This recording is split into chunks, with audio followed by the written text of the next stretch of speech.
প্রথম শতাব্দীর ইহুদিরা এমন একজন মাসিহের জন্য অপেক্ষা করছিল যে তাদের রোমান শাসন থেকে মুক্ত করতে আসবে। পরবর্তীতে ঈসা আলাইহিসসালাম, যিনি প্রকৃত মাসিহ ছিলেন, তার আগমন ঘটলেও ইহুদি আলেমরা তাকে ভণ্ড মাসিহ বলে অপবাদ দেয় এবং তার রিসালাতকে অস্বীকার করে। বনী ইসরাইল তার রিসালাতকে অস্বীকার করলে ঈসা আলাইহিসসালাম ভবিষ্যৎবাণী করেন যে তার পরবর্তী সময়ে বেশ কয়েকজন ভণ্ড মাসিহ বা মাসিহুদ দাজ্জাল আবির্ভূত হবে। গসপেল অফ ম্যাথিউর 24 নং অধ্যায়ে বলা হচ্ছে, আফগান পাকিস্তান সীমান্ত অঞ্চল চিত্রালে তৈরি আফগানি পাকুল বা পাশতুন টুপি সংগ্রহ করতে আমাদের দ্য বিলিভারসুক ফেসবুক পেজে অথবা হোয়াটসঅ্যাপ নাম্বারে অর্ডার করুন। অর্ডার করতে নিচে ডেসক্রিপশন বক্সে দেওয়া লিঙ্কে ক্লিক করুন। ঈসা আলাইহিসসালাম মসজিদ থেকে যখন বের হয়ে যাচ্ছিলেন, সেই সময় তার শিষ্যরা তার কাছে এসে মসজিদের বড় বড় দালানের দিকে তার দৃষ্টি আকর্ষণ করতে চাইলেন।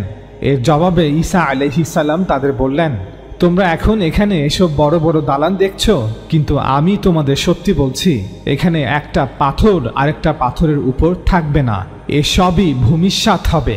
এরপর ঈসা আলাইহিসসালাম যখন জয়তুন পর্বতমালার উপর বসেছিলেন, তখন তার শিষ্যরা একান্তে তার কাছে এসে তাকে বললেন, আমাদের বলুন কখন এসব ঘটবে। এর উত্তরে ঈসা আলাইহিসসালাম তাদের বললেন, দেখো কেউ যেন তোমাদের না ঠকায়।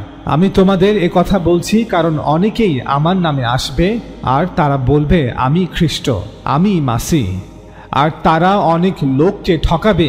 তোমরা নানা যুদ্ধের কথা শুনবে এবং তোমাদের কানে যুদ্ধের গুজব আসবে, কিন্তু দেখো তোমরা ভয় পেও না, কারণ ওই সব ঘটনা অবশ্যই ঘটবে। অর্থাৎ রোমান বাহিনী বনী ইসরায়েলকে এবং জেরুজালেমকে ধ্বংস করবেই, কিন্তু তখনও শেষ নয়। হ্যাঁ, এক জাতি অন্য জাতির বিরুদ্ধে লড়াই করবে আর এক রাজ্য অন্য রাজ্যের বিরুদ্ধে যাবে, কিন্তু এসব কেবল যন্ত্রণার আরম্ভ মাত্র। সেই সময় অনেক ভণ্ড নবীদের আবির্ভাব হবে যারা বহু লোককে ঠকাবে, কিন্তু শেষ পর্যন্ত যে নিজেকে স্থির রাখবে সে রক্ষা পাবে। সেই সময় কেউ যদি তোমাদের বলে দেখো মাসিহ এখানে অথবা দেখো মাসিহ ওখানে, তাহলে তোমরা সে কথায় বিশ্বাস করো না। আমি এ কথা বলছি কারণ সে সময় অনেক ভণ্ড মাসিহ ও ভণ্ড নবীর উদয় হবে। তারা মহা আশ্চর্য কাজ করবে ও বিভিন্ন নিদর্শন দেখাবে যেন লোকেদের ঠকাতে পারে। দেখো, আমি আগে থেকেই তোমাদের এসব কথা বলে রাখলাম। আকাশে বিদ্যুৎ যেমন পূর্ব দিকে দেখা দিয়ে পশ্চিম দিক পর্যন্ত চমকে দেয়, তেমনি করেই মানব পুত্রের আবির্ভাব হবে। অর্থাৎ ঈসা মাসিহ আবার দুনিয়াতে আসবেন। যেখানেই মৃতদেহ সেখানেই শকুন এসে জড়ো হবে। মহাক্লেশের সেই দিনগুলির পরই সূর্য অন্ধকার হয়ে যাবে, চাঁদ আর আলো দেবে না, তারাগুলো আকাশ থেকে খসে পড়বে আর আকাশমণ্ডলে মহা আলোড়নের সৃষ্টি হবে। ঈসা আলাইহিসসালাম এই কথাগুলো সেই সময়ের ভয়াবহতা বুঝাতে রূপক অর্থে বলেছেন।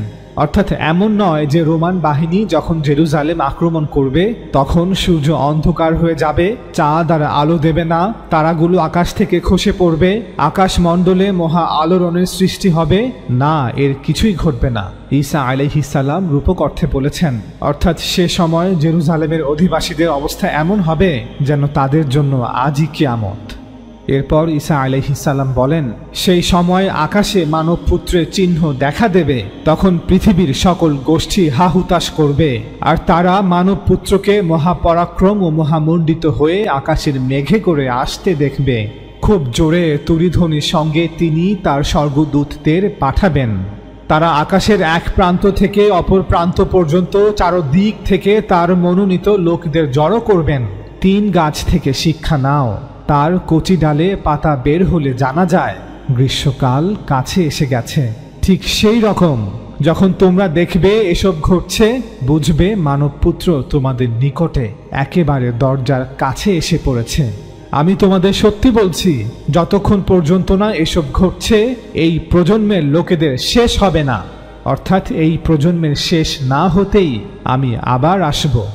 এই প্রজন্ম যাদের কাছে আমি বার্তা পৌঁছিয়েছি তারা নিজ চোখে জেরুজালেমের ধ্বংস দেখবে এবং এই প্রজন্মের লোকেরাই আল্লাহর আযাবে গ্রেফতার হবে, যাদেরকে আমি নিজে দাওয়াত দিয়েছি, হেদায়েতের পথে আসার আহ্বান করেছি। ঈসা আলাইহিসসালাম বলেন, আকাশ ও সমগ্র পৃথিবী বিলুপ্ত হয়ে যাবে, কিন্তু আমার কোনো কথা বিলুপ্ত হবে না। সেই দিন ও মুহূর্তের কথা কেউ জানে না, এমনকি স্বর্গদূত, ফেরেশতারা অথবা পুত্র নিজেও তা জানেন না, কেবলমাত্র পিতা মহান ঈশ্বর তা জানেন। ঈসা আলাইহিস সালাম আল্লাহ তাআলাকে প্রভু অর্থেই পিতা বলে সম্বোধন করেছেন। খ্রিস্টানরা ঈসা আলাইহিস সালামের এই সম্বোধনকে আক্ষরিক অর্থে গ্রহণ করেছে। ঈসা আলাইহিস সালাম বলেন, নূহের সময় যেমন হয়েছিল, মানব পুত্রের আগমনের সময় সেই রকমই হবে। অর্থাৎ নূহ নবীকে অস্বীকার করার কারণে তার জাতিকে যেভাবে ধ্বংস করা হয়েছে, আমার জাতিকেও একইভাবে ধ্বংস করা হবে।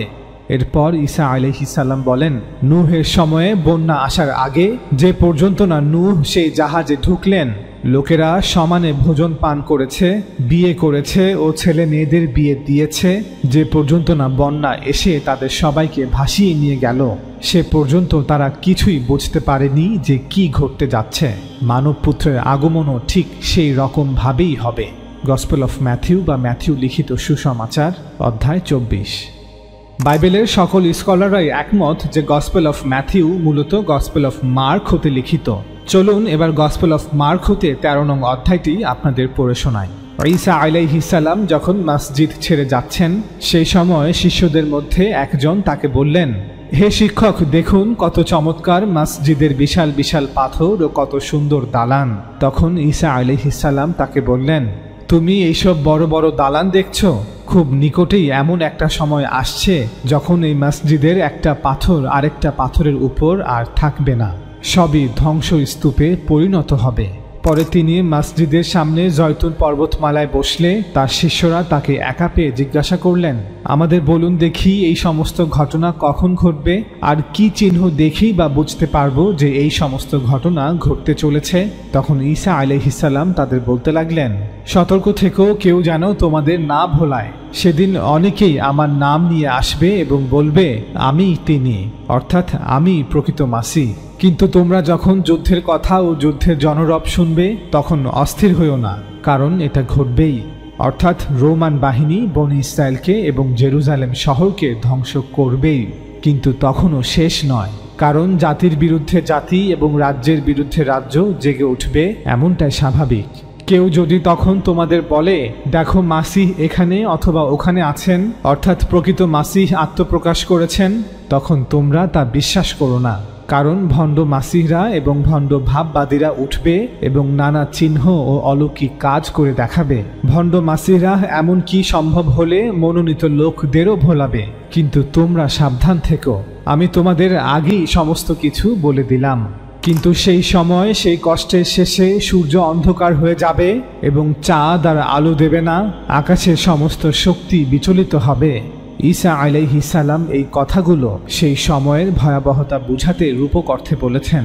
অর্থাৎ রোমান বাহিনীর আক্রমণের পর বনী ইসরাইল এবং জেরুজালেম শহরের অবস্থা এমন হবে যেন সূর্যের কাছ থেকে তার আলোকে ছিনিয়ে নেওয়া হয়েছে, রাতের চাঁদ তার আলো হারিয়ে ফেলেছে, আকাশ থেকে সকল তারকা খসে পড়েছে। ঈসা আলাইহিস সালাম এরপর বলেন, তখন লোকেরা দেখবে মানব পুত্র মহিমাময় ও পরাক্রমের সঙ্গে মেঘ রথে আসছেন। তখন মানব পুত্র ফেরেশতাদের পাঠিয়ে পৃথিবীর এক প্রান্ত থেকে আকাশের অন্য প্রান্ত পর্যন্ত চারি বায়ু থেকে তার মনোনীত লোকেদের সংগ্রহ করবেন। 3 গাছ থেকে এই দৃষ্টান্ত শেখো, যখন তার শাখা প্রশাখা কোমল হয়ে পাতা বের করে, তখন তোমরা জানতে পারো গরমকাল এসে গেল। ঠিক তেমনি ওই সমস্ত ঘটনা ঘটতে দেখলেই তোমরা বুঝতে পারবে যে সময় খুব কাছে, এমনকি দরজার সামনে। আমি তোমাদের সত্যি বলছি, সমস্ত ঘটনা না ঘটা পর্যন্ত এই প্রজন্মের শেষ হবে না। আকাশ এবং পৃথিবীর লোপ হবে, কিন্তু আমার কথা লোপ কখনো হবে না, কারণ এটা আল্লাহ তাআলার কানুন। অর্থাৎ এই প্রজন্ম যাদের কাছে আমি বার্তা পৌঁছিয়েছি, তারা নিজ চোখে জেরুজালেমের ধ্বংস দেখবে এবং এই প্রজন্মের লোকেরাই আল্লাহর আযাবে গ্রেফতার হবে। আকাশ এবং পৃথিবীর লোপ হবে, কিন্তু আমার কথা লোপ কখনো হবে না। অর্থাৎ আমার এই ভবিষ্যৎবাণী সত্য হবেই। এটাই রিসালাতের বিশেষ বিধান। রাসূলকে অস্বীকার করলে আল্লাহ সেই জাতিকে ধ্বংস করবেনই। রাসূলের অস্বীকারীদের জন্য এই পৃথিবীতেই আল্লাহ তাআলার আযাব নাজিল করা হয়। ফলে রাসূলদের অস্বীকারীদের জমিন থেকে চিরতরে মুছে দেওয়া হয়, অথবা তাদেরকে চিরস্থায়ী পরাধীনতার লাঞ্ছনাময় জীবনের শাস্তির দিকে নিক্ষেপ করা হয়। পবিত্র কোরআনে নূহ আলাইহিস সালামের জাতি, আদ ও সামুদ জাতি, লূত আলাইহিস সালামের জাতি ইত্যাদি এ ধরনের আরও বিভিন্ন জাতির যেসব ঘটনা বর্ণনা করা হয়েছে তা এই শাস্তিরই বিবরণ। গসপেল অফ মার্ক বা মার্ক লিখিত সুসমাচার অধ্যায় 13।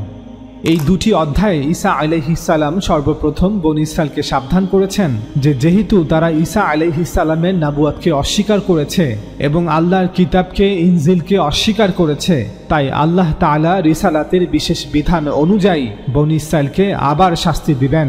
যেভাবে তিনি 587 খ্রিস্টপূর্বে ব্যাবিলনের সেনাবাহিনী দ্বারা বনী ইসরায়েলকে শাস্তি দিয়েছিলেন, তাদেরকে দাসত্বের লাঞ্ছনাময় জীবনে শাস্তি দিয়েছিলেন, কিন্তু এবার এই শাস্তি রোমান বাহিনী কর্তৃক দেয়া হবে। অধ্যায় দুটিতে ঈসা আলাইহিস সালাম আরও বলেন, রোমানদের বিরুদ্ধে যুদ্ধকালীন সময়ে বনী ইসরায়েলের মধ্য হতে এমন অনেক লোক আসবে যারা নিজেদের মাসিহ বলে দাবি করবে যে তারা বনী ইসরায়েলকে রোমানদের দাসত্ব হতে মুক্তি দিবে এবং এই পবিত্র ভূমিতে একটি স্বাধীন ইহুদি রাষ্ট্র সৃষ্টি করবে। আসলে তারা হবে ভণ্ড ও প্রতারক। সুতরাং তারাই হলো ভণ্ড মাসিহ বা অ্যান্টিক্রাইস্ট। আরবিতে বললে আল মাসিহুদ দাজ্জাল, অর্থাৎ ভণ্ড মাসিহ। ঈসা আলাইহিস সালাম এরপর বলেন, বনী ইসরায়েলের এই প্রজন্মের শেষ না হতেই তিনি আবার ফিরে আসবেন, অর্থাৎ তার প্রথম আগমনের ন্যায় তার দ্বিতীয় আগমনও এই প্রজন্মের সময় কালেই ঘটবে। নূহ আলাইহিস সালামের সময় যেমন হয়েছিল তার আগমনের সময় সেই রকমই হবে, অর্থাৎ তিনি আক্ষরিক অর্থে সশরীরে আসবেন না, বরং রূপক অর্থে আল্লাহর আযাব হয়ে আসবেন এবং বনী ইসরায়েলের এই প্রজন্মের লোকেদের উপরই আযাব হয়ে ফিরে আসবেন। আমরা যেভাবে কোনো জালেম ব্যক্তিকে সতর্ক করে রূপক অর্থে বলে থাকি যে আল্লাহ আসবেন, হে জালিম তোর উপর আযাব হয়ে আসবেন, ঈসা আলাইহিস সালামও একইভাবে রূপক অর্থে বলেছেন যে তিনি আসবেন এবং আসবেন এই প্রজন্মের লোকেদের কাছেই যাদের কাছে তিনি প্রথমবার এসেছিলেন। তিনি আসবেন বনী ইসরায়েলের এই প্রজন্মের লোকেদের কাছে আযাব হয়ে।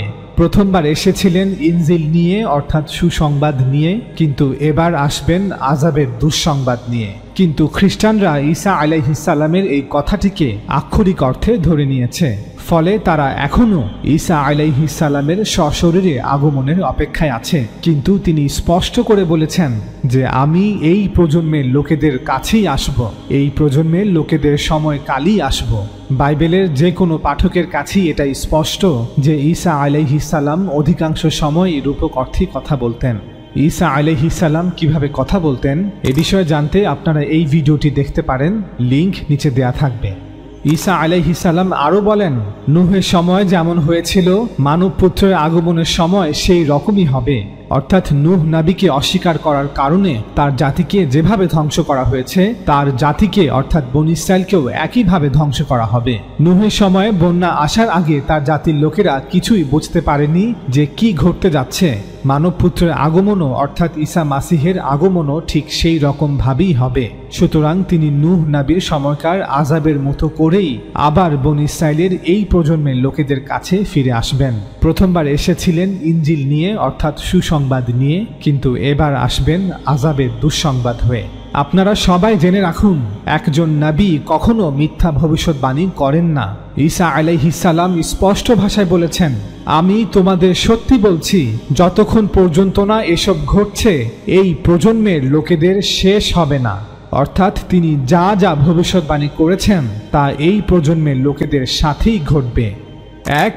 রোমান বাহিনীর বিরুদ্ধে যুদ্ধ। 2. বিভিন্ন ভণ্ড মাসিহের আগমন। 3. রোমান বাহিনীর হাতে বনী ইসরায়েলের বিনাশ। 4. মসজিদে আকসার ধ্বংস। 5. প্রকৃত ঈসা মাসিহের আগমন। এই সবগুলো ঘটনা বনী ইসরায়েলের এই প্রজন্মের লোকেদের সাথেই ঘটবে। আমাদের মতে এই সবগুলো ভবিষ্যৎবাণী অক্ষরে অক্ষরে পূর্ণ হয়েছে। খ্রিস্টানদের মতে ঈসা আলাইহিস সালাম এখনও ফিরে আসেননি, বরং ভবিষ্যতে আক্ষরিক অর্থেই তিনি সশরীরে মেঘের উপর ভর করে আসবেন।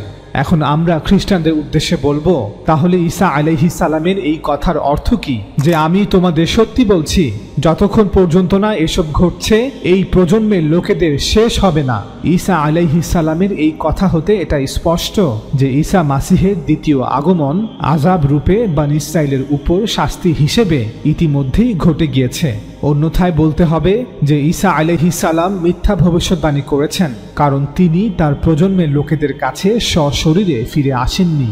খ্রিস্টানরা আজ অবধি এই প্রশ্নের কোনো জবাব দিতে পারেনি যে ঈসা আলাইহিস সালাম এই ভবিষ্যৎবাণী কেন করেছেন যে যতক্ষণ পর্যন্ত না এসব ঘটছে এই প্রজন্মের লোকেদের শেষ হবে না। বাইবেলে বলা হচ্ছে যে ঈসা আলাইহিস সালামের পরবর্তী সময়ে বেশ কয়েকজন ব্যক্তি নিজেকে মাসিহ বলে দাবি করেছিল। ঈসা আলাইহিস সালামের পরবর্তীতে তার শিষ্যরা তার শিক্ষাগুলো মানুষের মাঝে প্রচার করতে থাকে। এই সংবাদ পেয়ে ইহুদি ধর্মীয় নেতারা তাদের গ্রেপ্তার করে আটকে রাখে। পরবর্তীতে শিষ্যদের ইহুদি নেতাদের সামনে দাঁড় করালে ইহুদি মহাযাজক শিষ্যদের জিজ্ঞাসাবাদ শুরু করে। সে বলল, ওই মানুষটির বিষয়ে অর্থাৎ ঈসার বিষয়ে কোনো শিক্ষা দিতে আমরা তোমাদের দৃঢ়ভাবে নিষেধ করেছিলাম। ভেবে দেখো তোমরা কি করেছ। তোমরা তোমাদের শিক্ষায় জেরুজালেম মাতিয়ে তুলেছ, আর সেই লোকের অর্থাৎ ঈসার মৃত্যুর জন্য সব দোষ আমাদের উপর চাপাতে চাইছ। তখন পিটার ও অন্য শিষ্যরা এর উত্তরে বললেন, মানুষের হুকুম মানার চেয়ে বরং ঈশ্বরের আদেশ আমাদের অবশ্যই পালন করতে হবে। ইহুদি মহাসভার ইহুদি নেতারা ঈসা আলাইহিস সালামের শিষ্যদের এই কথাগুলো শুনে প্রচণ্ড রেগে উঠল, আর তারা শিষ্যদের হত্যা করতে চাইল। কিন্তু সেই মহাসভার একজন ধর্মীয় নেতা যাকে সকলে মান্য করত, সে উঠে দাঁড়িয়ে এই শিষ্যদের কিছু সময়ের জন্য সভা থেকে বাইরে নিয়ে যেতে বলল। পরে সে অন্য নেতাদের বলল, হে ইসরায়েলীয়রা, এই লোকেদের নিয়ে তোমরা যা করতে যাচ্ছ সে বিষয়ে সাবধান। তোমরা তাদের হত্যা করো না, কারণ কিছুদিন আগে থুদা নামে একজন লোক নিজেকে মহান বলে দাবি করেছিল, অর্থাৎ থুদা নিজেকে মাসিহ বলে দাবি করেছিল। প্রায় 400 লোক তার অনুসারী হয়েছিল, আর সে নিহত হলে তার অনুগামীরা সব যে যার মতো পালিয়ে গেল, তার কোনো চিহ্নই রইল না। থুদার পরে গ্যালিলীয় অঞ্চলে জিহুদা নামে একজনের উদয় হয়। সেও বেশ কিছু লোককে তার দলে টানে, অর্থাৎ থুদার ন্যায় জিহুদাও নিজেকে মাসিহ বলে দাবি করে। পরে সেও নিহত হয় আর তার অনুগামীরাও ছিন্ন ভিন্ন হয়ে যায়। তাই বর্তমানে এই অবস্থা দেখে আমি তোমাদের বলছি, ঈসার শিষ্যদের থেকে দূরে থাকো, তাদের ছেড়ে দাও, কারণ তাদের এই পরিকল্পনা অথবা এই কাজ যদি মানুষ থেকে হয় তবে তা ব্যর্থ হবে, কিন্তু যদি তাদের এই কাজ প্রভুর কাছ থেকে হয়ে থাকে তাহলে তোমরা তা বন্ধ করতে পারবে না। হয়তো দেখবে যে তোমরা ঈশ্বরের বিরুদ্ধে যুদ্ধ করছো। তখন বাকি সকলে এই পরামর্শ গ্রহণ করলো। তারা শিষ্যদের ভেতরে ডেকে এনে চাবুক মারল। ঈসা আলাইহিস সালামের নামে একটি কথাও বলতে নিষেধ করে তাদের ছেড়ে দিল। শিষ্যরা মহাসভার সভাস্থল থেকে বেরিয়ে চলে গেলেন, আর ঈসা আলাইহিস সালামের নামের জন্য তারা যে নির্যাতন ও অপমান সহ্য করার যোগ্য বলে বিবেচিত হয়েছেন এই কথা ভেবে আনন্দ করতে লাগলেন, এবং দমে না গিয়ে প্রতিদিন জেরুজালেমের মসজিদের মধ্যে ও বিভিন্ন বাড়িতে ঈসা আলাইহিস সালামের বিষয়ে শিক্ষা ও সুসমাচারের প্রচার করে দেখালেন যে ঈসা আলাইহিস সালামই হলেন প্রকৃত মাসিহ। বুক অফ অ্যাক্টস অধ্যায় 5। বাইবেল থেকে আমরা জানতে পারি যে ঈসা আলাইহিস সালামের শিক্ষা ছিল ভবিষ্যতে রোমানদের বিরুদ্ধে যুদ্ধকালীন সময়ে কিছু লোক নিজেদের মাসিহ বলে দাবি করবে। ঈসা আলাইহিস সালাম সাবধান করেছেন যাতে তার অনুসারীরা সেই ভণ্ডদের ধোকায় না পড়ে। বাস এতটুকুই। তিনি এর বাইরে কোনো শিক্ষাই দেননি, কোনো কথাই বলেননি। বাইবেল থেকেই প্রমাণিত হয় যে রোমানদের সাথে যুদ্ধকালীন সময়ে ঠিক এমনটাই ঘটেছিল। থুদা এবং জিহুদা সহ পরবর্তীতে হয়তো আরো কিছু লোক নিজেদের মাসিহ বলে দাবিও করেছিল। চলুন এবার দেখি যে কিভাবে ঈসা আলাইহিস সালামের এই শিক্ষাগুলো সময়ের সাথে সাথে বিকৃত হতে থাকে। সেন্ট পল, যিনি ঈসা আলাইহিস সালামকে সরাসরি দেখেননি, তার কথা সরাসরি শোনেননি, যিনি ঈসা আলাইহিস সালামের জামানার পরবর্তী কয়েক বছর পর অর্থাৎ আনুমানিক 33 খ্রিস্টাব্দে ঈসা আলাইহিস সালামকে সত্য মাসিহ বলে বিশ্বাস করেছেন, তিনি 51 খ্রিস্টাব্দে গ্রিসে থেসালোনিকি শহরে সংখ্যালঘু খ্রিস্টানদের কাছে চিঠিতে লিখেন, আমার ভাই ও বোনেরা, আমাদের প্রভু যীশু খ্রিস্টের আগমন সম্পর্কে আমি তোমাদের কিছু কথা বলতে চাই। আমরা যখন একসঙ্গে তার সাক্ষাতে মিলিত হতে যাব সেই সময়টা সম্পর্কে তোমাদের কিছু জানাতে চাই। আমি অনুরোধ করি, প্রভুর দিন এসে গেছে শুনে তোমাদের বিবেচনা বোধ হারিও না, অর্থাৎ ঈসা মাসিহের আকাশ হতে আগমনের সময় এসে গেছে শুনে তোমাদের বিবেচনা বোধ হারিও না বা বিচলিত হইও না। কেউ কেউ হয়তো ভাব বাণী করে বা বিশেষ বার্তার মাধ্যমে তা বলতে পারে, আমাদের কাছ থেকে পাওয়া এ সম্পর্কে কোনো চিঠি কেউ পড়তে পারে। দেখো কেউ যেন এ বিষয়ে তোমাদের কোনোভাবে প্রতারিত করতে না পারে। সেই দিন আসার আগে পৃথিবীতে ঈশ্বরের বিরুদ্ধে বিদ্রোহ দেখা যাবে, অর্থাৎ ঈসা মাসিহের আকাশ হতে আগমনের আগে পৃথিবীতে ঈশ্বরের বিরুদ্ধে বিদ্রোহ দেখা যাবে। সেই পাপ পুরুষ অর্থাৎ সেই অ্যান্টিক্রাইস্ট বা সেই মাসিহুদ দাজ্জাল ধ্বংস হওয়াই যার ভাগ্যে লেখা আছে, সে প্রকাশিত না হওয়া পর্যন্ত সেই দিন আসবে না। যা কিছু ঈশ্বরের নামে আখ্যাত বা উপাসনার যোগ্য, সেই পাপ পুরুষ তার বিরোধিতা করবে ও সবার উপরে নিজেকে প্রতিষ্ঠিত করবে। সেই পাপ পুরুষ এমনকি ঈশ্বরের মন্দিরে গিয়ে অর্থাৎ মসজিদে আকসায় গিয়ে সেখানে আসন করে নেবে এবং ঘোষণা করবে যে সে প্রকৃত ঈশ্বর। তোমাদের কি মনে পড়ে না এমন যে ঘটবে তার বিবরণ আমি তোমাদের কাছে তোমাদের শহরে থাকার সময় জানিয়েছিলাম?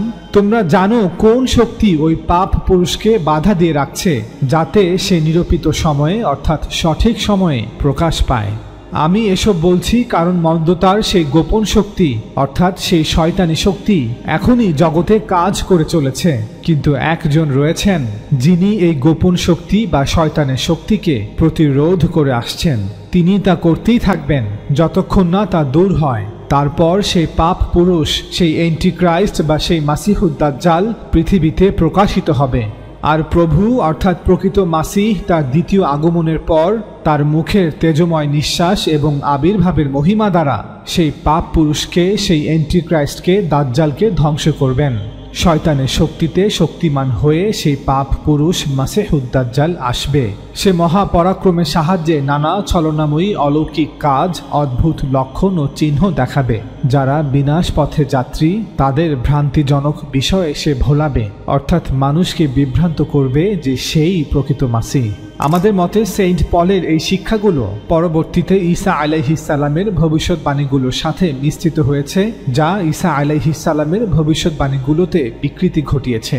অর্থাৎ ঈসা আলাইহিস সালাম হয়তো শুধু এতটুকু বলেছেন যে রোমানদের হাতে বনী ইসরাইল ও জেরুজালেম শহর যে সময় ধ্বংস করা হবে সে সময় কিছু লোক নিজেদের মাসিহ বলে দাবি করবে। আসলে তারা হবে ভণ্ড মাসিহ, অ্যান্টিক্রাইস্ট, মাসিহুদ দাজ্জাল। কিন্তু সেন্ট পলের এই শিক্ষা যে শয়তানের শক্তিতে শক্তিমান হয়ে সেই ভণ্ড মাসিহ ভবিষ্যতে আসবে, সেন্ট পলের এই শিক্ষাগুলোই ঈসা আলাইহিস সালামের মূল ভবিষ্যৎবাণীকে কলুষিত করেছে।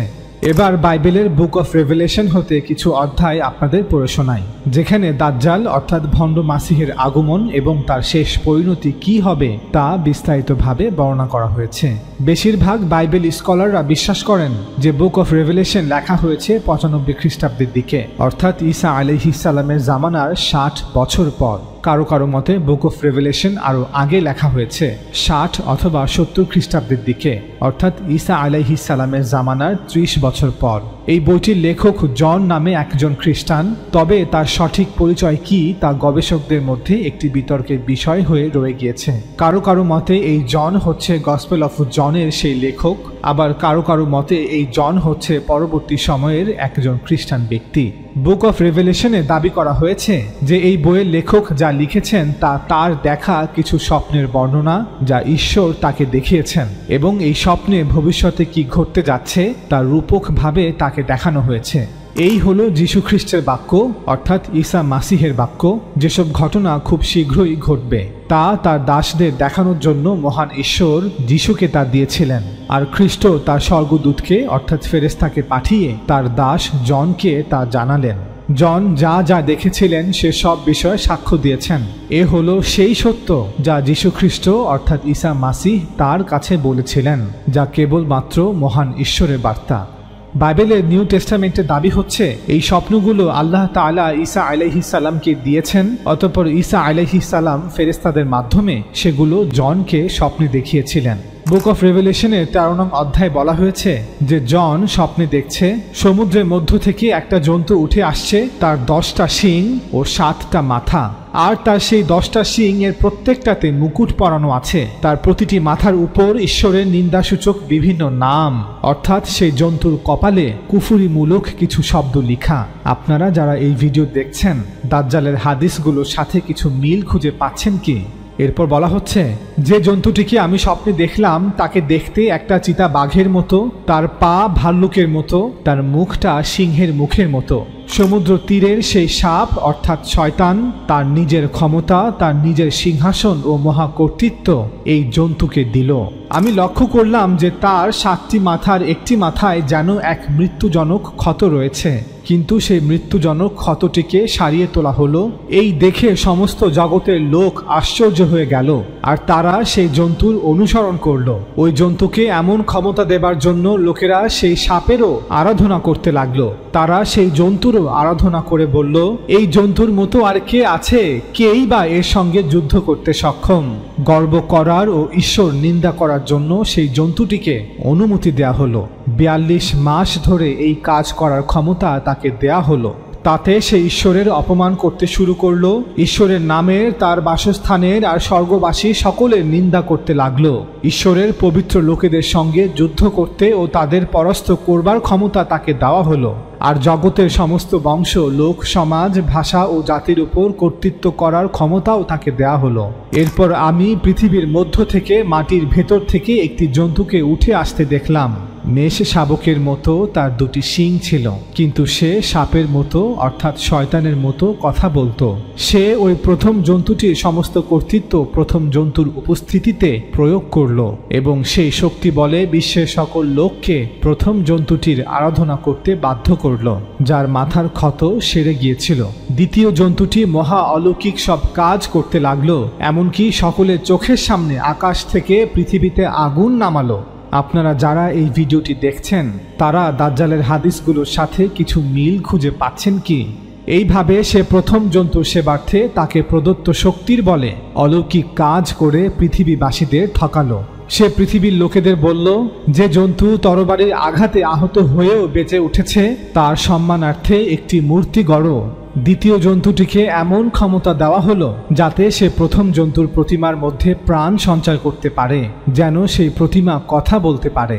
যে সেই জন্তুর প্রতিমার আরাধনা না করে তাকে সে হত্যা করার আদেশ দেয়। এই জন্তু কি ক্ষুদ্র, কি মহান, ধনী ও দরিদ্র, স্বাধীন ও কৃতদাস সকলকে তার ডান হাতে অথবা কপালে একটি বিশেষ চিহ্নের ছাপ দিতে বাধ্য করল। যাদের হাতে এবং কপালে জন্তুর নামের ছাপ ও সংখ্যাসূচক ছাপ ছিল না তারা কেনা বেচার অধিকার হারালো। যে বুদ্ধিমান সে ওই জন্তুর সংখ্যা গণনা করুক। এর জন্য বিজ্ঞতার প্রয়োজন। ওই সংখ্যাটি একটি মানুষের নামের সংখ্যা, আর সেই সংখ্যা হচ্ছে 666। বুক অফ রেভেলেশন অধ্যায় 13। বুক অফ রেভেলেশনের 16 নং অধ্যায় বলা হচ্ছে, আমি জন এরপর স্বপ্নে দেখলাম সেই সাপের মুখ থেকে, জন্তুর মুখ থেকে ও ভণ্ড ভাববাদীর মুখ থেকে ব্যাঙের মতো দেখতে একটি একটি করে 3টি অশুচি আত্মা বেরিয়ে এলো। সেই অপবিত্র আত্মারা ভূতের আত্মা, যারা নানা অলৌকিক কাজ করে। তারা সর্বশক্তিমান ঈশ্বরের বিরুদ্ধে মহাবিচারের দিনে যুদ্ধ করার জন্য সমস্ত জগৎ ঘুরে রাজাদের একত্রিত করল। পরে সেই অপবিত্র আত্মারা হিব্রু ভাষায় যাকে আর্মাগেডন বলে, কেনানের সেই স্থানে নিয়ে এসে রাজাদের একত্রিত করল।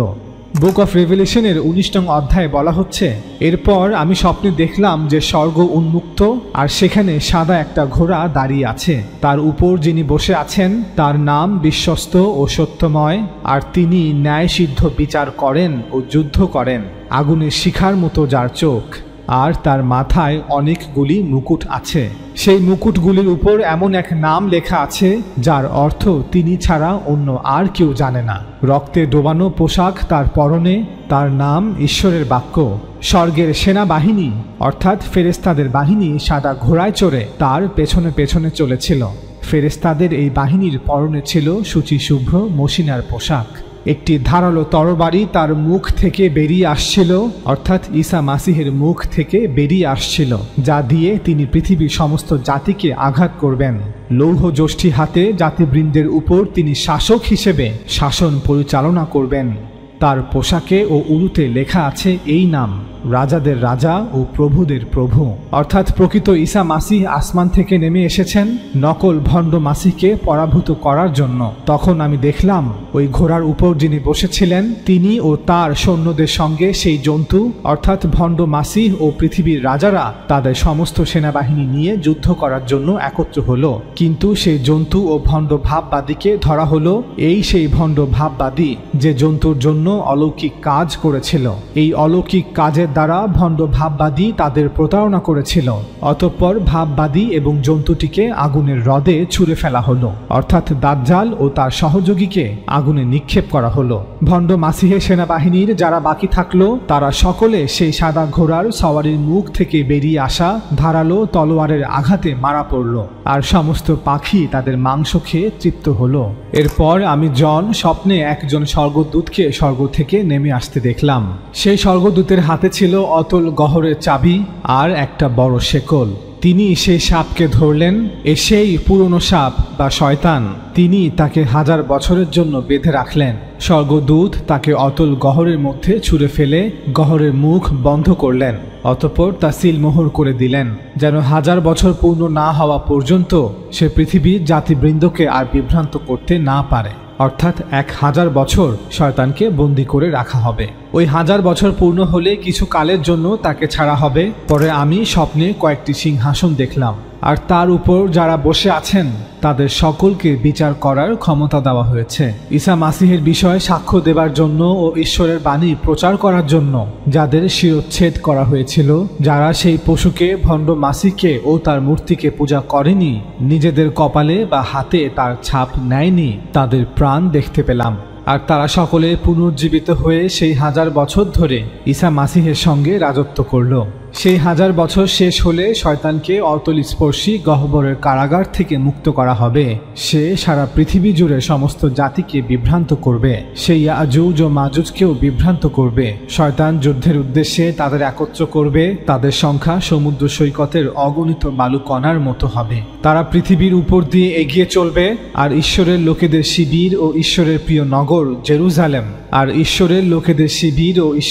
নগর জেরুজালেম অবরোধ করবে। কিন্তু স্বর্গ থেকে আগুন নেমে শয়তানের সৈন্যদের ধ্বংস করবে। তখন সেই শয়তান যে তাদের বিভ্রান্ত করেছিল তাকে আগুনের হ্রদে ছুঁড়ে ফেলা হবে, যেখানে সেই জন্তু ও ভণ্ড ভাববাদীদের আগেই ছুঁড়ে ফেলা হয়েছে। সেখানে যুগ যুগ ধরে দিন রাত তারা যন্ত্রণা ভোগ করবে। পরে আমি এক বিরাট শ্বেত সিংহাসন ও তার উপর যিনি বসে আছেন তাকে, অর্থাৎ ঈশ্বরকে দেখলাম। অতঃপর তার সামনে থেকে পৃথিবী ও আকাশ বিলুপ্ত হলো এবং তাদের কোনো অস্তিত্ব রইল না। আমি দেখলাম ক্ষুদ্র অথবা মহান সমস্ত মৃত লোক সেই সিংহাসনের সামনে দাঁড়িয়ে আছে। পরে কয়েকটি গ্রন্থ খোলা হলো এবং আরও একটি গ্রন্থ খোলা হলো। সেই গ্রন্থটির নাম জীবন পুস্তক। সেই গ্রন্থগুলিতে মৃতদের প্রত্যেকের কাজের বিবরণ লিপিবদ্ধ ছিল এবং সেই অনুসারে তাদের বিচার হলো।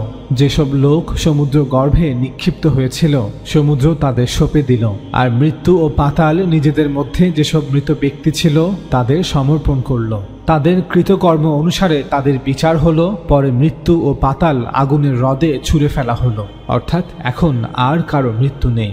বুক অফ রেভেলেশন অধ্যায় 20। বুক অফ রেভেলেশনের 19 এবং 20 নং অধ্যায় অনুযায়ী ঈসা আলাইহিস সালাম যখন ফিরে আসবেন তখন তিনি ভণ্ড মাসিহকে, তার সকল সাহায্যকারী এবং তার সেনাবাহিনীকে পরাজিত করবেন। অতঃপর তিনি 1000 বছর পৃথিবী শাসন করবেন। এই 1000 বছর শয়তানকেও বন্দী করে রাখা হবে। অতঃপর সেই সাপ অর্থাৎ শয়তানকে ছেড়ে দেওয়া হলে সে পৃথিবীর অনেক জাতিকে পথভ্রষ্ট করবে। এরপরে ইয়াজুজ ও মাজুজ জেরুজালেম শহর আক্রমণ করতে আসবে, কিন্তু আল্লাহ তাদের ধ্বংস করবেন। সে সময় শয়তানকেও শাস্তিস্বরূপ আগুনে নিক্ষেপ করা হবে। অতঃপর আল্লাহ তাআলা নিজে পৃথিবীর সকল মানুষকে তাদের দ্বারা কৃতকর্মের বিচার করবেন। এরপর শুরু হবে এক অনন্ত জীবন, যেখানে বর্তমান পৃথিবী ও আকাশ বিলুপ্ত হয়ে এক অন্য জগৎ অস্তিত্বে এসেছে। খ্রিস্টান ধর্মের যাজকরা যেভাবে বুক অফ রেভেলেশনে বর্ণিত স্বপ্নগুলোকে ব্যাখ্যা করে থাকেন, আমরা এতক্ষণ সেই ব্যাখ্যাগুলোই আপনাদের সাথে শেয়ার করলাম। এ পর্যায়ে আমরা আপনাদের আবার স্মরণ করিয়ে দিচ্ছি যে ঈসা আলাইহিস সালামের প্রকৃত ভবিষ্যৎবাণীটি কি ছিল, যা গসপেল অফ মার্ক এবং গসপেল অফ ম্যাথিউতে লিখিত আছে। ঈসা আলাইহিস সালাম শুধু এতটুকুই বলেছিলেন যে রোমানদের সাথে বনী ইসরাইলের যুদ্ধকালীন সময়ে কিছু লোক নিজেদের মাসিহ বলে দাবি করবে। আসলে তারা হবে ভণ্ড মাসিহ, অর্থাৎ মাসিহুদ দাজ্জাল। এরপর ঈসা আলাইহিস সালাম, যিনি প্রকৃত মাসিহ, তিনি আল্লাহর পক্ষ হতে আযাব হয়ে বনী ইসরাইলের নিকট ফিরে আসবেন, যেখানে বনী ইসরাইলকে জাতি হিসেবে ধ্বংস করা হবে এবং জীবিতদের লাঞ্ছনাময় জীবনের দিকে নিক্ষেপ করা হবে। আর এই ভবিষ্যৎবাণীর সবগুলো ঈসা আলাইহিস সালামের প্রজন্মের সাথেই ঘটবে। বাস এতটুকুই। যেহেতু আমাদের মতে বুক অফ রেভিলেশন একজন খ্রিস্টানের বানানো মিথ্যা রচনা, সুতরাং খ্রিস্টান ধর্মযাজকরা যেভাবে বুক অফ রেভিলেশনে বর্ণিত স্বপ্নগুলোকে ব্যাখ্যা করে থাকে আমরা তার সাথে মোটেও একমত নই। আপনাদের মনে প্রশ্ন আসতে পারে যে আমি কিভাবে বুঝলাম যে এই স্বপ্নগুলো বানোয়াট? আসলে স্বপ্নগুলো যে তৈরি করেছে সে এই স্বপ্নগুলো তৈরি করার জন্য সেন্ট পলের শিক্ষার পাশাপাশি তাওরাত, তানাখ অর্থাৎ ওল্ড টেস্টামেন্টের book of Ezekiel, book of Daniel এবং বুক অফ আইজায়ার সহায়তা নিয়েছে। বুক অফ ড্যানিয়েলের 7 নং অধ্যায় বলা হয়েছে, ব্যাবিলনের রাজা বেলশেজারের রাজত্বের প্রথম বছরে দানিয়েল আলাইহিস সালাম বিছানায় শুয়ে ঘুমানোর সময় একটি স্বপ্ন দেখলেন। তিনি স্বপ্নে যা দেখেছিলেন তা লিখে রাখলেন আর তার সারমর্ম বললেন। তিনি বললেন, আমি রাত্রে একটি স্বপ্ন দেখেছি। ওই স্বপ্নে চারিদিক থেকে জোরে হাওয়া বইছিল এবং সমুদ্রকে অশান্ত করে তুলেছিল। আমি 4টি বড় জন্তু দেখেছিলাম যার প্রত্যেকের থেকে আলাদা। তারা সবাই সমুদ্র থেকে উঠে এলো। প্রথম জন্তুটিকে সিংহের মতো দেখতে আর তার ঈগলের মতো ডানা ছিল। তারপর আমি দ্বিতীয় জন্তুটিকে দেখতে পেলাম যাকে দেখতে ভালুকের মতো। তারপর আমি আমার সামনে আরেকটি জন্তুর দিকে তাকালাম। এটি ছিল একটি চিতা বাঘের মতো দেখতে, কিন্তু এর পিঠে 4টি ডানা ছিল। তারপর আমি আমার স্বপ্ন দর্শনে চতুর্থ জন্তুটিকে দেখলাম। এই জন্তুটি ছিল বিভীষিকাময়, ভয়ঙ্কর এবং ভীষণ শক্তিশালী। এটি ছিল বড় বড় লোহার দাঁত। এই জন্তুটি তার শিকারকে পিষে ফেলে খেয়ে নিল এবং তার শিকারের যা কিছু অবশিষ্ট ছিল তাকে পা দিয়ে মারিয়ে দিল। এই চতুর্থ জন্তুটি আমার দেখা সমস্ত জন্তুর চেয়ে আলাদা ছিল। এরও 10টি শিং ছিল। বুক অফ ড্যানিয়েল অধ্যায় 7। বুক অফ রেভেলেশনের লেখক তার মিথ্যা স্বপ্নের 10টি শিং বিশিষ্ট জন্তুর ধারণা বুক অফ ড্যানিয়েল থেকেই নিয়েছে। সে বুক অফ ড্যানিয়েলের 7 নং অধ্যায়ের এই কথাগুলোই কপি করে লিখেছে। সমুদ্রের মধ্য থেকে একটা জন্তু উঠে আসছে, তার 10টা শিং ও 7টা মাথা, আর তার সেই 10টা শিংয়ের প্রত্যেকটাতে মুকুট পরানো আছে। তার প্রতিটি মাথার উপর ঈশ্বরের নিন্দাসূচক বিভিন্ন নাম। বুক অফ রেভেলেশন অধ্যায় 13। বুক অফ আইজায়ার 11 নং অধ্যায় বলা হচ্ছে, একটি ছোট গাছ যিশয়ের গোড়া থেকে বাড়বে, অর্থাৎ একটি শিশু যিশয়ের পরিবারে জন্মগ্রহণ করবে। ওই শাখাটি যিশয়ের শিকড়গুলি থেকে বাড়বে আর প্রভুর আত্মা ওই বালকটির উপর ভর করবে। এই আত্মা বালকটিকে জ্ঞান, বুদ্ধি, পথ নির্দেশ এবং শক্তি দেবে। এই আত্মা বালকটিকে প্রভুকে জানার এবং তাকে সম্মান করার শিক্ষা দেবে। প্রভুর প্রতি সমীহ দ্বারা বালকটি অনুপ্রাণিত হবে। সে বাইরের চেহারা দিয়ে কোনো কিছুর বিচার করবে না, কোনো কিছু শোনার ভিত্তিতে সে রায় দেবে না। সে সততার সাথে দরিদ্রদের বিচার করবে এবং পৃথিবীর নম্রদের জন্য ন্যায়ের সাথে সিদ্ধান্ত দেবে। সে তার মুখে লাঠি দিয়ে পৃথিবীকে আঘাত করবে এবং তার ঠোঁটের নিঃশ্বাসে সে দুষ্টদের হত্যা করবে। বুক অফ আইজায়া অধ্যায় 11। বুক অফ আইজায়ার 49 নং অধ্যায় বলা হচ্ছে, প্রভু আমাকে তার কথা বলতে ব্যবহার করেন। তিনি আমার মুখকে ধারালো তরবারির মতো তৈরি করেছেন। তিনি আমাকে নিজের হাতে লুকিয়ে রেখে আমাকে রক্ষা করেছেন। প্রভু আমাকে একটি ধারালো তীরের মতো ব্যবহার করলেও তিনি আমাকে তার তীরের থলিতে লুকিয়ে রাখেন। বুক অফ আইজায়া অধ্যায় 49। বুক অফ রেভেলেশনের লেখক তার মিথ্যা স্বপ্নে বুক অফ আইজায়ার 11 নং এবং 49 নং অধ্যায়ের এই কথাগুলোই কপি করে লিখে, এরপর আমি দেখলাম স্বর্গ উন্মুক্ত আর সেখানে সাদা একটা ঘোড়া দাঁড়িয়ে আছে। তার উপর যিনি বসে আছেন তার নাম বিশ্বস্ত ও সত্যময়, আর তিনি ন্যায়সিদ্ধ বিচার করেন ও যুদ্ধ করেন। একটি ধারালো তরবারি তার মুখ থেকে বেরিয়ে আসছিল, যা দিয়ে তিনি পৃথিবীর সমস্ত জাতিকে আঘাত করবেন। লৌহযষ্ঠী হাতে জাতিবৃন্দের উপর তিনি শাসন পরিচালনা করবেন। বুক অফ রেভেলেশন অধ্যায় 19। বুক অফ ইজিকেলের 39 নং অধ্যায় বলা হয়েছে, হে মনুষ্য সন্তান ইজিকেল, আমার হয়ে গোগের অর্থাৎ ইয়াজুজের বিরুদ্ধে কথা বলো। বলো, প্রভু আমার সদা প্রভু বলেন, হে গোগ, ইয়াজুজ, তুমি মেশক ও তুবলের গুরুত্বপূর্ণ নেতা, কিন্তু আমি তোমার বিরুদ্ধে। আমি তোমাকে বন্দী করে ফেরত আনবো। আমি তোমায় সুদূর উত্তর থেকে ইসরায়েলের পর্বতের বিরুদ্ধে যুদ্ধ করতে আনবো। তুমি ইসরায়েলের পর্বতে নিহত হবে। তুমি তোমার সেনাদল এবং তোমার সঙ্গে সমস্ত লোকজন যুদ্ধে নিহত হবে। আমি তোমাকে সব রকমের পাখি ও বন্য পশুদের খাদ্য হিসেবে দেব। তোমাকে খোলা মাঠে হত্যা করা হবে। এ কথা আমি বলেছি। প্রভু আমার সদা প্রভুই এই কথা বলেছেন। ঈশ্বর বলেছেন, আমি মাগোগ অর্থাৎ মাজুজ ও সমুদ্রের উপকূলে বসবাসকারী সমস্ত লোকেদের উপরে আগুন পাঠাবো। তারা মনে করে যে তারা নিরাপদে আছে, কিন্তু তারা জানবে যে আমি প্রভু। আমি আমার পবিত্র নাম ইসরায়েলে জ্ঞাত করব। আমি তাদের দ্বারা আমার নাম আর অপবিত্র হতে দেব না। জাতিগণ জানবে যে আমি প্রভু, আমি ইসরায়েলের পবিত্র একজন। দেখো সে সময় আসছে যখন তা সিদ্ধ হবে। প্রভুই এইসব কথা বলেছেন, সেই দিনের কথাই আমি বলছি। ঈশ্বর বলেন, সেই সময় আমি গোগকে অর্থাৎ মাজুজকে কবর দেবার জন্য ইসরায়েলে একটি স্থান বেছে নেব। পথিকদের উপত্যকায় যে স্থান মৃত সাগরের পূর্ব দিকে অবস্থিত, সেখানে তাকে কবর দেওয়া হবে। তা পথিকদের পথ অবরোধ করবে, কারণ গোগ, ইয়াজুজ ও তার সেনাদল সেই স্থানে কবরস্থ হবে। লোকে সেই স্থানকে গোগ অর্থাৎ ইয়াজুজের সৈন্যদের উপত্যকা হিসেবেও অভিহিত করবে। দেশ পবিত্র করার জন্য ইসরায়েলের পরিবার 7 মাস ধরে তাদের কবর দেবে। দেশের সাধারণ লোক ওইসব শত্রু সেনাদের কবর দেবে। ঈশ্বর বলেন, কর্মীরা সমস্ত দিন ধরে ওই মৃত সৈন্যদের কবরস্থ করবে, যাতে দেশ পবিত্র হয়। ওই কর্মীরা 7 মাস ধরে পরিশ্রম করবে, পরে মৃতদেহের জন্য এদিক ওদিকে অনুসন্ধান করবে। সেই সব কর্মীরা খুঁজতে খুঁজতে এধারে ওধারে যাবে। তাদের মধ্যে কেউ যদি এক টুকরো অস্থি দেখে, তবে তার ধারে চিহ্ন দিয়ে রাখবে, যতক্ষণ পর্যন্ত না কবর খোঁড়ার লোক এসে ইয়াজুজ সেনাদের উপত্যকায় তা কবর না দেয়, সেই পর্যন্ত সেই চিহ্ন দেওয়া থাকবে। মৃত লোকেদের নগরের নাম হবে হামোনা। এইভাবে তারা সেই দেশ শুদ্ধ করবে। প্রভু আমার সদাপ্রভু এই কথা বলেন, হে মনুষ্য সন্তান ইজিকেল, আমার হয়ে সমস্ত পাখি ও বন্য পশুর সাথে কথা বলো। তাদের বলো, এখানে এসো, এখানে এসো, এসে চারধারে জড়ো হও। তোমাদের জন্য আমি যে বলি প্রস্তুত করেছি তা ভক্ষণ করো, অর্থাৎ ইয়াজুজ মাজুজের সেনাদের মৃতদেহ ভক্ষণ করো। ইসরায়েলের পর্বতে এক মহাযজ্ঞ হবে। এসো, ইয়াজুজ মাজুজের সেনাদের মাংস খাও, রক্ত পান করো। তোমরা বন্য পাখি ও বন্য পশুরা বলবান সৈন্যদের দেহ হতে মাংস খাবে ও পৃথিবীর নেতাদের রক্ত পান করবে। তারা সকলে অর্থাৎ এই মৃতদেহগুলো তোমাদের জন্য যেন বাসনের পাঠা, মেষ শাবক, ছাগল ও মোটাসোটা ষাঁড়। তোমরা বন্য পাখি ও বন্য পশুরা যতটা চাও ততটাই চর্বি খেতে পারো, পূর্ণ না হওয়া পর্যন্ত রক্ত পান করতে পারো। আমি তোমাদের জন্য যে বলি হনন করেছি তা তোমরা খাবে ও পান করবে। বুক অফ ইজিকেল অধ্যায় 38 এবং 39।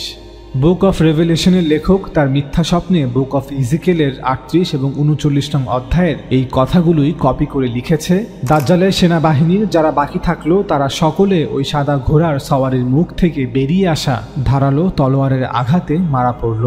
অর্থাৎ প্রকৃত মাসিহ ইসরায়েলের ভূমিতে সংঘটিত সেই যুদ্ধে জয় লাভ করবেন। তিনি ভণ্ড মাসিহকে পরাভূত করবেন, আর সমস্ত পাখি তাদের অর্থাৎ দাজ্জালের সেনাবাহিনীর মৃতদেহের মাংস খেয়ে তৃপ্ত হলো। এরপর শয়তান ইয়াজুজ ও মাজুজকেও বিভ্রান্ত করবে। শয়তান যুদ্ধের উদ্দেশ্যে তাদের একত্র করবে। তাদের সংখ্যা সমুদ্র সৈকতের অগণিত বালুকণার মতো হবে। তারা পৃথিবীর উপর দিয়ে এগিয়ে চলবে, আর ঈশ্বরের লোকেদের শিবির ও ঈশ্বরের প্রিয় নগর জেরুজালেম অবরোধ করবে। কিন্তু স্বর্গ থেকে আগুন নেমে এসে শয়তানের সৈন্যদের ধ্বংস করবে। বুক অফ রেভেলেশন অধ্যায় 19 এবং 20। দাজ্জাল বিষয়ে পূর্ববর্তী ভিডিওতে আমরা বলেছিলাম যে সহিহ মুসলিমে বর্ণিত তামিমদারির হাদিসটি একটি জাল হাদিস, যেখানে বলা হয়েছে যে দাজ্জাল দূরবর্তী কোনো সমুদ্রের একটি দ্বীপে বন্দী আছে। আমরা এটাও বলেছিলাম যে যেহেতু তামিম আদ-দারি রাদিয়াল্লাহু তাআলা আনহু একজন ফিলিস্তিনি অধিবাসী ছিলেন, তাই হয়তো তিনি এই ঘটনাটি সিরিয়া এবং ফিলিস্তিনের কোনো খ্রিস্টান গল্পকারের থেকে শুনেছেন এবং কোনো এক সময় তিনি তা বর্ণনাও করেছেন। কিন্তু পরবর্তীতে তাবেঈ বা তাবেঈরা এই গল্পটিকে ভুলবশত একটি হাদিস হিসেবে প্রচার করেছেন। আমাদের মতে বুক অফ রেভেলেশনের 13 নং অধ্যায়ের কারণেই তৎকালীন সিরিয়া এবং ফিলিস্তিনের খ্রিস্টান সমাজে এই গল্পটি প্রচলিত ছিল যে দাজ্জাল ভূমধ্য সাগরের দূরবর্তী কোনো সমুদ্রের একটি দ্বীপে বন্দী আছে। কারণ বুক অফ রেভেলেশনের 13 নং অধ্যায় বলা হচ্ছে যে সমুদ্রের মধ্যে হতে একটা জন্তু অর্থাৎ দাজ্জাল ভণ্ড মাসিহ তীরে উঠে আসছে। সমুদ্র থেকে উঠে আসছে অর্থাৎ সে ভূমধ্য সাগরের কোনো একটি দ্বীপে বন্দী ছিল, এখন সাগর পাড়ি দিয়ে ফিলিস্তিন ভূমিতে এসেছে। আর এভাবেই একটি খ্রিস্টান বিশ্বাস হাদিসের কিতাবে রাওয়ায়াত হিসেবে লিপিবদ্ধ হয়েছে।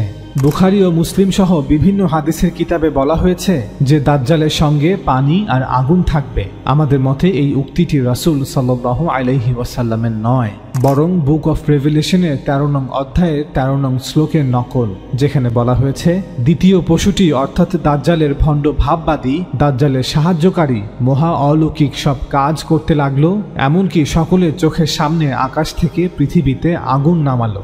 এইভাবে সে প্রথম পশুর অর্থাৎ দাজ্জালের সেবার্থে তাকে প্রদত্ত শক্তির বলে অলৌকিক কাজ করে পৃথিবীবাসীদের ঠকালো। বুক অফ রেভেলেশন অধ্যায় 13 শ্লোক 13।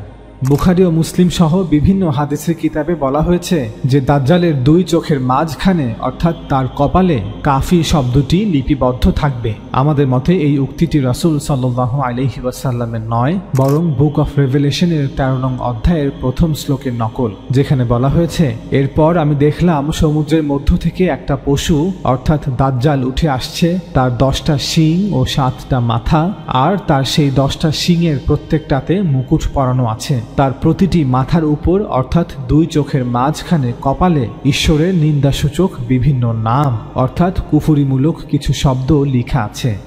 চলুন এবার আপনাদের সাথে বুক অফ রেভেলেশনের এই মিথ্যা স্বপ্নগুলোর আমার করা একটি নতুন ব্যাখ্যা শেয়ার করি। আমাদের মতে স্বপ্নের এই পশু হচ্ছে খোদ খ্রিস্টান ধর্মই, অর্থাৎ ঈসা আলাইহিস সালামের প্রকৃত শিক্ষাকে ভুলে গিয়ে মানুষ ধীরে ধীরে সত্য ধর্মের নামে কুফরি শিক্ষা বিশ্বাস করা শুরু করবে। সকল নবী রাসূলদের ন্যায় ঈসা আলাইহিস সালামেরও শিক্ষা ছিল তাওহীদ, অর্থাৎ আল্লাহ তাআলার মহান সত্তা এক এবং তার কোনো অংশীদার নেই। তার মহান সত্তা পিতা, পুত্র এবং পবিত্র আত্মা এই 3 জন সত্তায় বিভক্ত নয়। কিন্তু দুঃখের বিষয় হলো, যারা নিজেদেরকে ঈসা আলাইহিস সালামের অনুসারী দাবি করত, তারাই ঈসা আলাইহিস সালামকে আল্লাহ তাআলার অংশীদার সাব্যস্ত করে বসে। এই কুফরি শিক্ষাকে স্বপ্নের মধ্যে একটি পশু হিসেবে দেখানো হয়েছে। যদি এই স্বপ্নটি সত্য হয়ে থাকে, এমন পশু যার 10টা শিং ও 7টা মাথা এবং প্রতিটি মাথার উপর ঈশ্বরের নিন্দাসূচক কুফরি নাম লিখিত রয়েছে, অর্থাৎ প্রকৃত ধর্মে যে শিক্ষা ছিল, ভণ্ড ধর্ম এসে তার বিপরীত শিক্ষা মানুষের কাছে প্রচার করবে, ঈসা আলাইহিস সালামকে অন্য রূপে প্রকাশ করবে, তার কথা ও শিক্ষাকে বিকৃত করবে। এ যেন এক নকল ঈসা, এক ভণ্ড মাসিহ। এরপর স্বপ্নে দেখানো হচ্ছে সমুদ্র তীরের সেই সাপ অর্থাৎ শয়তান তার নিজের ক্ষমতা, তার নিজের সিংহাসন ও মহাকর্তৃত্ব এই পশুকে দিল, অর্থাৎ শয়তান নিজেও তার সকল শক্তি নিয়ে চেষ্টায় লিপ্ত রয়েছে যাতে করে প্রকৃত মাসিহের ঈসা আলাইহিস সালামের শিক্ষাকে বিকৃত করা যায়, এবং সে ঠিকই তার অনুসারীদের মাধ্যমে ঈসা আলাইহিস সালামের শিক্ষাকে বিকৃত করেছে। এরপর স্বপ্নে দেখানো হচ্ছে যে মাটি থেকে একটি পশু উঠে আসলো এবং বিশ্বের সকল লোককে মাসিহুদ দাজ্জালের আরাধনা করতে বাধ্য করল, অর্থাৎ এরা হচ্ছে সেই ভণ্ড ধর্মযাজক, ধর্মের আলেম, যারা ঈসা আলাইহিস সালামের প্রকৃত শিক্ষার বিপরীতে গিয়ে কুফরি শিক্ষা মানুষের মাঝে প্রচার করেছে, যারা প্রকৃত মাসিহকে ত্যাগ করে এক ভণ্ড মাসিহকে মানুষের সামনে উপস্থাপন করেছে, প্রকৃত মাসিহের অনুসরণের শিক্ষা না দিয়ে ভণ্ড মাসিহের উপাসনা, তার আরাধনা করতে উৎসাহিত করেছে। হাজার বছর ধরে কোটি কোটি খ্রিস্টানরা সেই ভণ্ড মাসিহের উপাসনা করছে, তার আরাধনা করছে, ঈশ্বরের পুত্র হিসেবে তার পূজা করছে।